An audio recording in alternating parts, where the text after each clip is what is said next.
Var ya. Yani köklü dəyişikliklər biraz bundan ağır gəlir. Biz duruma uyğun addım atmaq istəyirik. Əgər bu dəqiqə belə deyək, mən futbolçuların hamısını dəyişim və deyim ki, 15-20 futbolçu məni gözləyir orada. Yəni bu çox çətindir. Və sadəcə mən inanın ki, hansı futbolçu ilə kollektivdə işləmişik, mən o heç bir futbolçunu göndərmək istəmirəm. Onların əziyyətini, onların hansı ki can yandırmasını, belə deyək, hansı ki mən bunu görürəm, mən hiss edirəm bunu. Ona görə heç bir futbolçunu mən göndərmək istəmirəm. Çünki mənim üçün bir baş məşqçi olaraq çox çətindir hər bir futbolçudan ayrılmaq. Amma gedişata görə biz bu addımı atmaq istəyirik. Əgər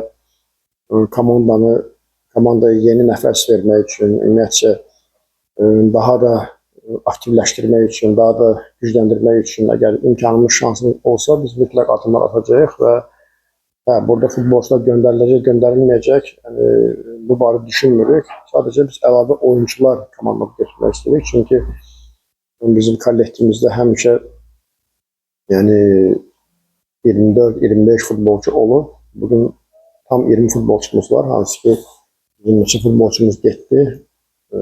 Onların yeri belə deyək, hələ ki boş qalır və belə çalışırıq dəyişikliklər etməyə, amma bu demək deyil ki, bizdə qlobal dəyişikliklər olacaq. Yəni belə bir gedişata görə hələ belə bir addım gözlənilmir.